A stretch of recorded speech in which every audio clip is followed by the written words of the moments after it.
ऐसा कोई है जो मुझे इस बूढ़े से बचा ले। ऐसा कोई है जो मुझे इस बूढ़े से बचा ले। ये रेगिस्तान है, यहाँ तुम्हें बचाने कोई नहीं आएगा। तुम रुक कर मेरी बात तो सुनो जान। ऐसा क्या काम है कि तुम मुझे जाने क्यों नहीं देते? बस मेरा दिल कह रहा है कि आज की रात तुम मेरे साथ रहो। आज की रात की तो कोई बात नहीं, लेकिन कल फिर तुम ऐसा कहोगे। आज की रात तो चलो, कल किसने देखा है चलो हाँ चलो, ऐसा क्या काम है कि तुम मुझे रोज नहीं जाने देते? पहले थोड़ा सीधा हो जाओ। कभी तो प्यार से बात कर लिया हाँ। करो। आज कुछ करोगे या पहले की तरह ऐसे बातें करते रह गए? आज इतना करूंगा कि तेरा दिल खुश हो जाएगा। पहले ऐसे ही बातें करते हो, फिर कहते हो मेरे तंगों में दर्द है। आज ऐसा कुछ नहीं कहूंगा। हाँ। राजस्थान के विशाल थार मरुस्थल की निर्जन रेतों के बीच एक कच्चा मिट्टी का घर था। उस घर में बूढ़ा भैरव सिंह, 100 साल से ज्यादा का बूढ़ा, अकेला रहता था। वो रात की गहरी नींद में सो रहा था कि अचानक दरवाजे पर जोर जोर से खटखटाहट हुई। निर्जन रात में ये आवाज अजीब लगी। बूढ़ा भैरव सिंह चौंक कर उठ बैठा और सोचने लगा, इस वीराने में इस वक्त कौन आ सकता है?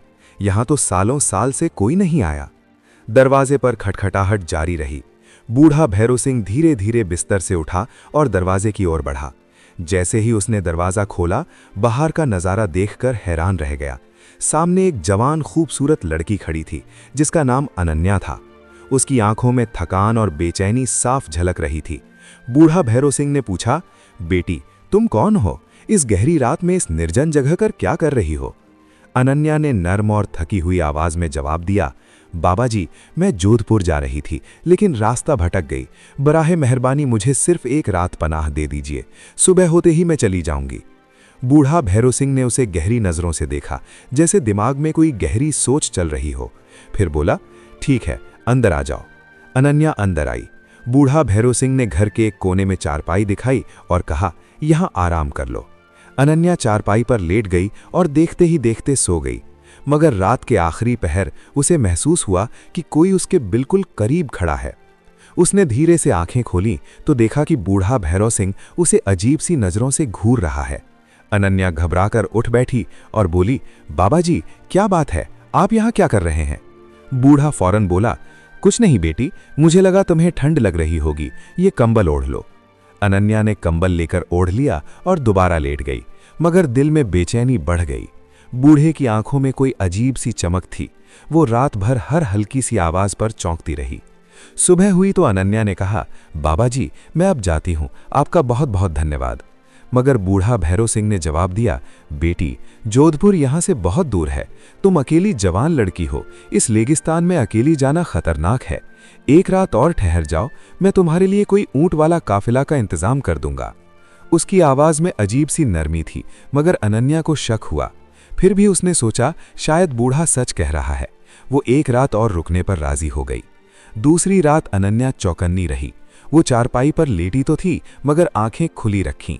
बूढ़ा भैरव सिंह अपनी चारपाई पर था, मगर बार बार अनन्या की तरफ देख रहा था। रात के आखिरी पहर जब गहरा सन्नाटा छाया हुआ था, बूढ़ा चुपके से उठा और अनन्या के करीब आया। वो उसे घूरता रहा, फिर धीरे से उसके बालों को छूने लगा। अनन्या फौरन उठ बैठी और गुस्से से बोली, ये क्या हरकत है? अपनी जगह पर जाइए।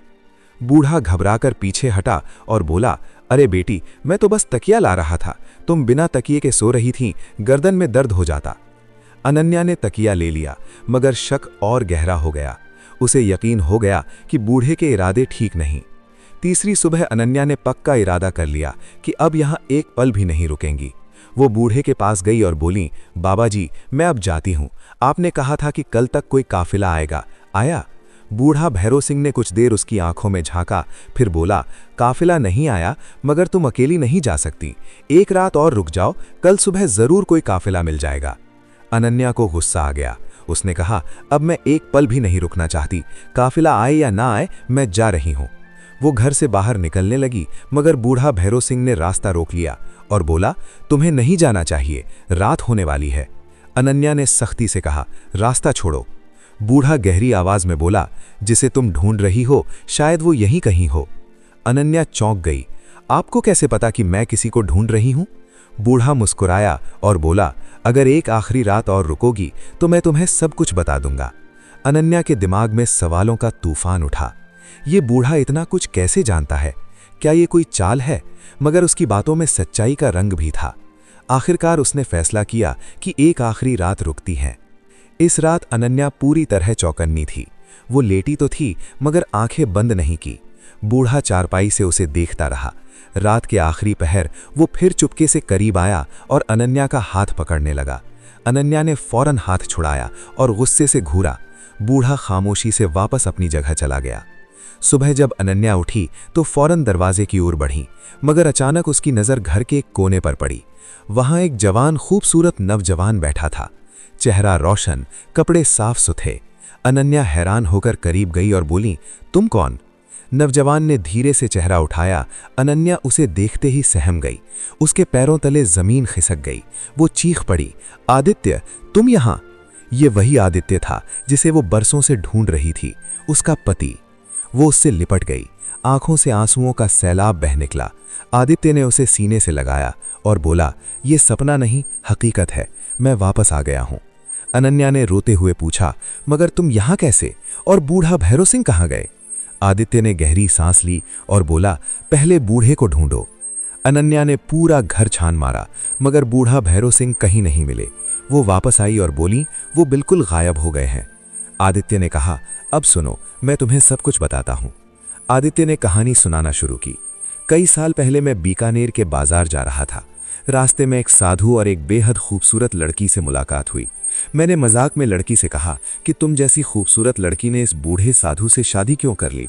इसे कोई जवान साथी मिलना चाहिए था। बस इतना कहना था कि लड़की ने गुस्से में जादुई फूंक मारी और मैं 100 साल के बूढ़े की शक्ल में बदल गया। उसने कहा, ये तेरी सजा है। जब तक तेरी पत्नी सच्चे दिल से तुझे इस वीराने में ना ढूंढ ले और तेरे साथ कुछ रातें ना गुजारे, तब तक तू इसी बूढ़े की शक्ल में रहेगा। और शर्त यह है कि तू खुद अपनी असलियत नहीं बता सकेगा। अनन्या की आंखें हैरत से फैल गईं। वो बोली, तो तुम ही बूढ़ा भैरव सिंह थे? आदित्य ने सर हिलाया और बोला, हाँ, मैं ही था। अनन्या की आंखों से आंसू बह निकले। वो बोली, मुझे माफ कर दो, मैं तुम्हें पहचान ना सकी। आदित्य ने उसके सर पर शफकत से हाथ रखा और बोला, इसमें तुम्हारी कोई गलती नहीं। तुम्हारा दिल सच्चा था, तुम्हारा प्यार खालिस था। उसी खालिस ने मुझे इस लानत से आज़ाद किया। दोनों ने एक दूसरे को मजबूती से गले लगाया और एक नई जिंदगी की ओर बढ़े। अब उनके बीच ना कोई राज, ना कोई फासला बाकी था। सिर्फ प्यार, भरोसा और वफा थी। सच्चा प्यार हर आजमाइश से गुजरकर वापस लौट